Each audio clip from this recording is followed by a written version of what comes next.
Okay, thank you. Thank you very much. Senator Roth. Thank you, Mr. Chair. I just have a few questions in a couple areas. First, in the interest of full disclosure, I'm privileged to represent a district in inland Southern California, so I'm familiar with the Metrolink system.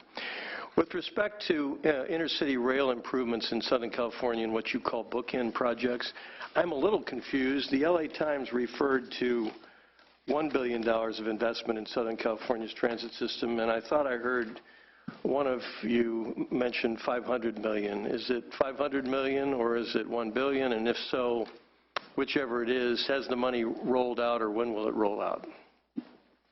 That's a compound question, but. Senator,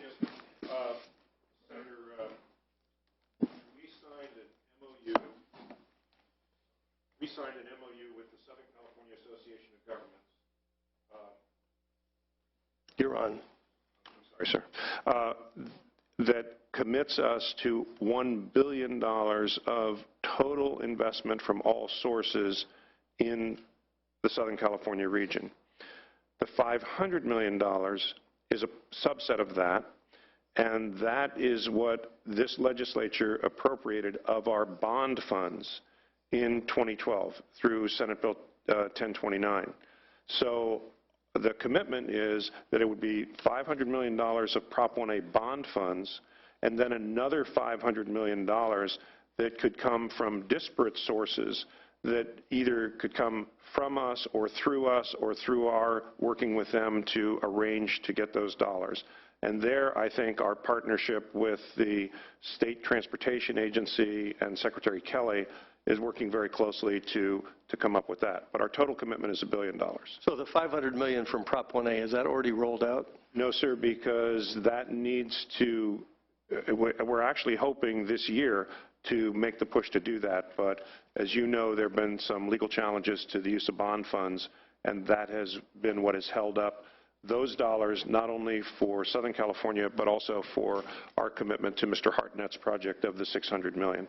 And certainly these gentlemen could explain if they see it differently. So once the legal challenge is resolved, the money will roll? That's as correct. to the $500 million? That's correct. And what about the second $500 million? What action does that take? Does that take further appropriation by this legislative body? I don't believe it does, but let me just ask Mr. Morales to. It would ultimately depend on the source of those funds, but that's what we're working with Metrolink, Metro, and others in Southern California to look at now, or what are the potential sources of funds that could contribute, combined in many cases with local monies so that we can leverage dollars to get more projects done. But in the end, somebody other than local agencies will be coming up with an additional $500 million. Right. Yes. And you do not have, I guess, at this point, is what you're telling me, a target date by which both pieces, totaling $1 billion, will roll to the local agencies? The MOU actually had a number of things in it, but the overall commitment was by 2020 to have those investments made. Okay. So that remains the target. Okay. My next question has to do with cost estimates in this iOS North that's proposed to cost, I guess, about $28 billion.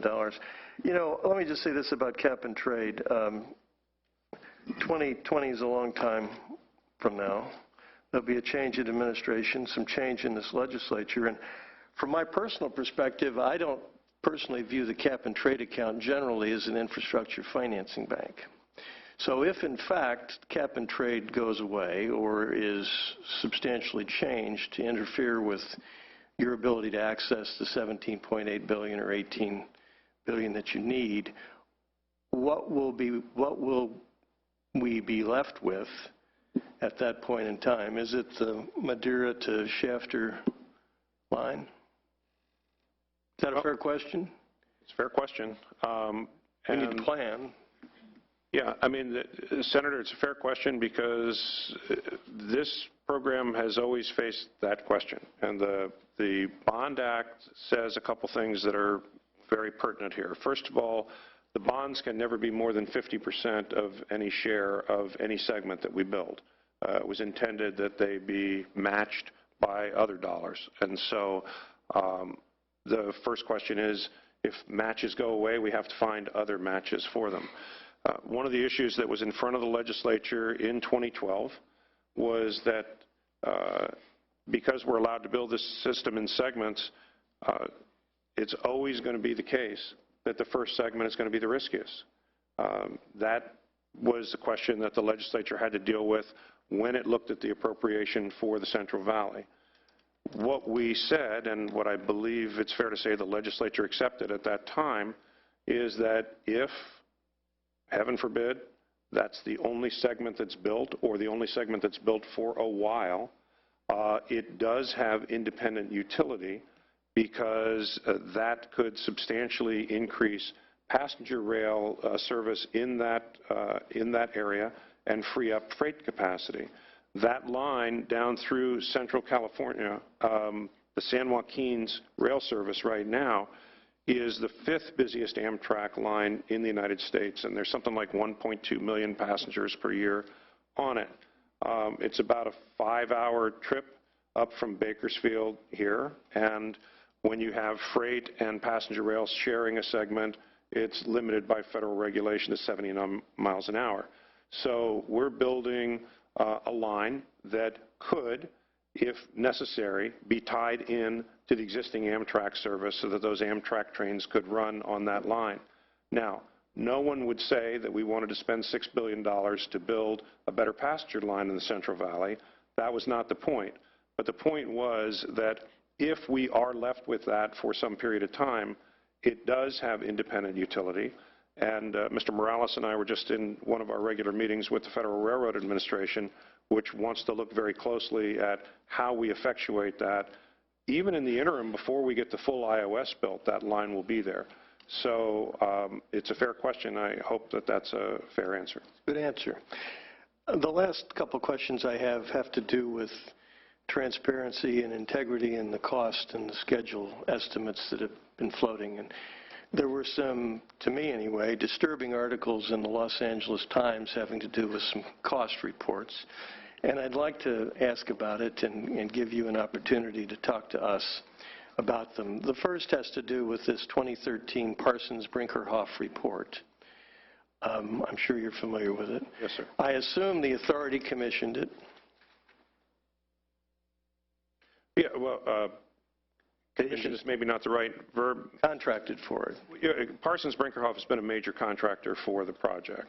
And I'd like to share my answer with, actually, you want to start with? Yeah, let me jump in, Senator. First, I think it's important to note that the characterization of what that document was completely erroneous in the story.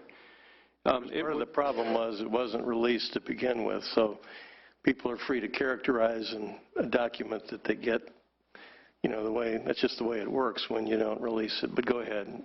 Well, as we put together cost estimates, and we update them every 2 years for the business plan, we get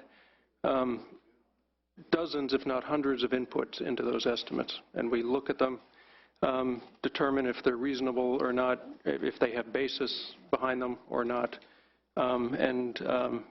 There were some things in that report which was characterized, and this was erroneous, this was not a matter of interpretation. What was characterized as a confidential report was in fact a draft PowerPoint. That's how it was marked for internal staff discussion. One of the issues in that report was looking at lengthening the section between the Central Valley and Southern California that contributed to cost increase. If you lengthen the section in a heavily urbanized area, which was what it was in the San Fernando Valley, there's a cost increase. That's not cost growth. That's a change in the scope because you're moving it from one to the other. And this was Burbank to Merced, right? Correct. And the original plan was, in fact, terminated at Sylmar, and what was considered in that document was an extension from Sylmar to Burbank, some of the most heavily congested areas in the state. And so there was a concurrent cost increase with that, cost of that added length. Ultimately, we decided in that plan not to create that extension, and so the cost increase didn't materialize because there was none there associated with it. So just so I'm clear, my understanding is the 2013 Parsons-Brinkerhoff, quote, report, was it a written report plus a PowerPoint or just a PowerPoint? Just a PowerPoint. PowerPoint, we'll call it what it was or is, reflected a cost increase of from 31 billion to 40 billion, correct? I think it was Well, it 31%. didn't actually. The reporter made some The reporter calculated those calculations numbers on his own. So what was the cost increase? It was, well, again, it was a series of potential changes that not all of which ultimately became changes. If I might, more or less. there was my recollection, and I apologize, Senator, because we had all this information, which actually was the subject or became subject of a hearing on the Assembly side. And just to fill out what my colleague was saying, so first of all, it was 2013. It was a draft PowerPoint. It was not a report. It was not secret. It was a draft. We get lots of draft documents. When the reporter asked us for it, he didn't identify it. We would have given it maybe, although we generally don't give out drafts because they have a tendency to be misinterpreted.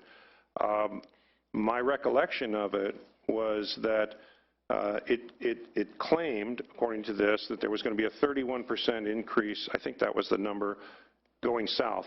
What the Times story did not mention was it also foresaw what turned out to be very significant decreases in the northern segment. That was left out of the article. And that was the segment from Merced to San Jose, basically. San Jose. Right. So ultimately, when you looked at all of that document imagined a 2.5% increase in the cost of the project. Now, between then and the time that we adopted the next business plan, 2014. yes, sir, we did not include those cost increases, and we very deliberately did not include cost increases at that point. I had never seen this PowerPoint, by the way, at the board. Didn't come to us at that level. But our conversations at that point were that, number one, inflation had really not grown between 2012 and 2014 in any material way in the business plan. We already had baked in 3% annual inflation numbers. Number two, we were starting to get bids in, and the bids coming in on the project were coming in substantially below the engineers' estimates in the Central Valley. So we looked at all those things together, and we decided to hold our costs at that time at the level that we held them. And there was no real magic to it beyond that. But did the 2014 business plan, the authority's business plan, include the Merced to Burbank or Burbank to Merced route? Yes, sir. Okay. And so there was a decision made at the board level not to use the lower figure because of cost reductions that were projected? We basically, at that point, said that the information we had in front of us made the most sense to just hold the numbers we had. We had some puts and takes. And by the way, in this business plan, what you would see is that we have increased the cost of going south. We have provided a higher number for that and decreased the cost of going north. So these things are always moving, and we can go into the reasons for all that. Well, did the board, did you, at the time that the 2014 business plan was approved, know of the Parsons-Brinkerhoff estimate and make a conscious decision to not use those numbers? Can I just correct one thing, sir? Parsons-Brinkerhoff never let me answer your question this way, which I think is the most appropriate way to answer it. When this story broke, I called our top guy from Parsons-Brinkerhoff and I said this to him.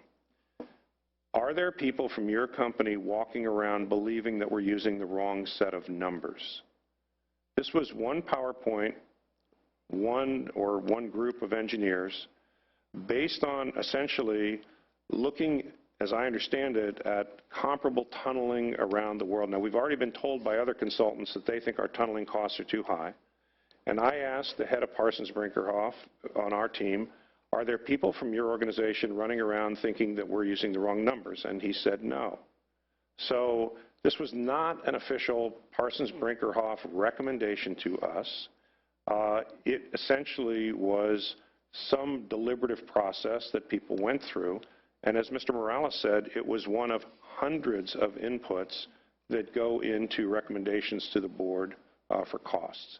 And because it was highlighted in the way it was highlighted in the press, it has taken on an outsized importance compared to other inputs that we had.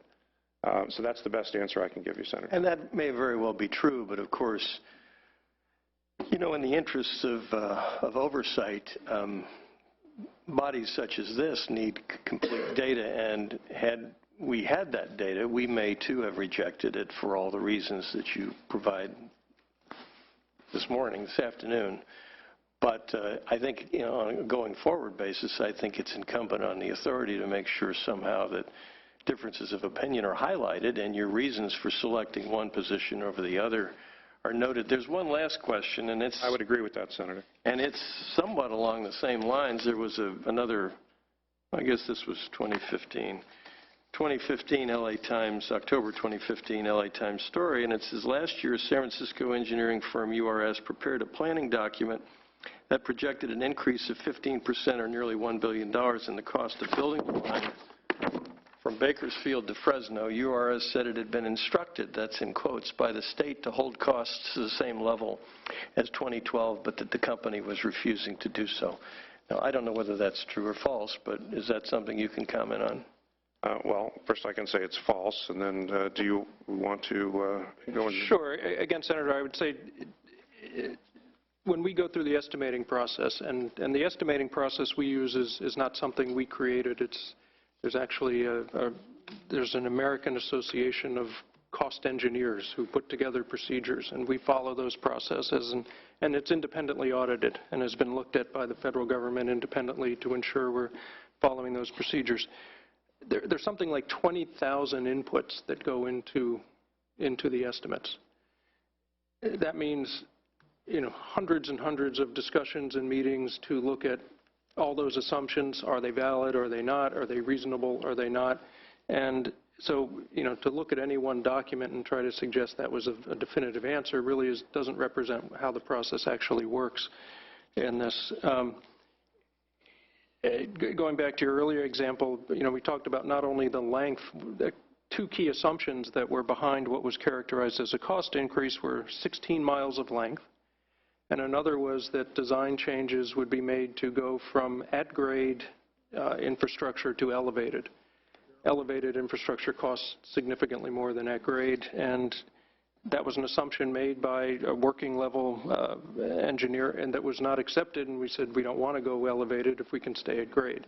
That's been validated in the bids we've seen in the Central Valley. So there's a constant back and forth in looking at these under accepted industry practices to look at all these things, and ultimately that's what comes out in the final estimate. Well, this URS example, again, I'm just reading the newspaper, so you can take that for what it is, but it says instructed by the state to hold costs to the same level as 2012 in a planning document.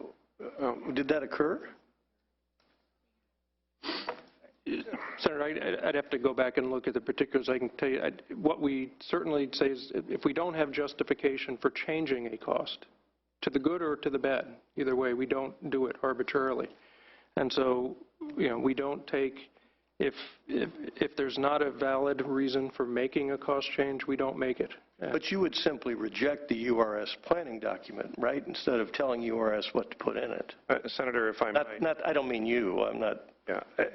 One of the reasons we're a little hesitant on this, Senator, is that that there's actually this is actually not this, but there has been a dispute with URS that is a legal matter. In the midst of that, this allegation came out. We reject the allegation. And I will tell you, more importantly, the heart of your question, Senator, is about the transparency of the project.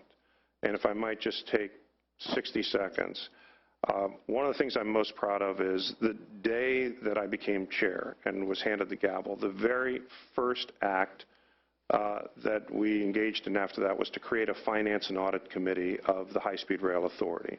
I have some corporate experience, worked in a Fortune 100 company, and from my perspective, having that kind of internal oversight was very important. The chair of that committee, Mike Rossi, is the former vice chairman of Bank of America. The vice chair is a very successful business person from Fresno. At the urging of the legislature, and it was not my initial impulse because I wanted people to be able to speak freely to us, at the urging of the legislature, we have opened those Finance and Audit Committee meetings to the public. They occur every month, and they occur before our board meeting every month.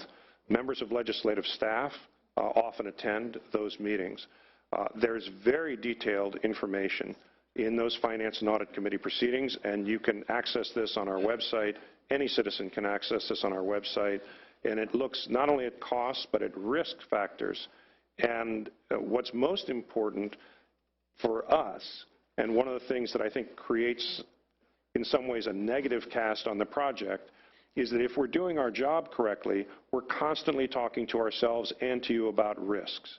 And the way that we're managing this project right now is that we have a budget to complete these sections, and in the budget there is a contingency that's set aside. And every month our Finance and Audit Committee is looking at what are the factors that could affect that contingency, that could eat it up or could allow us to maintain that contingency. I had an opportunity for a few moments with Senator Allen before the hearing started about another LA Times story.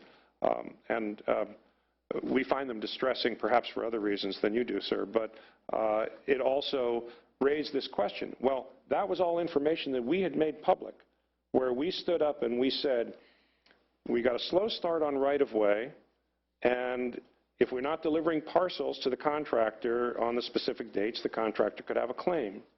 And so that's one of the risks that we manage. We have third-party contracts that are another risk that we manage. If we have to move lines from PG&E or AT&T or do something with Union Pacific. Okay, we want to. I'm sorry, Mr. Chairman. Yeah, we want to get the other area that senators here. That we focus on. And I would only say that Ms. Peters raised the question of, can we always make these better?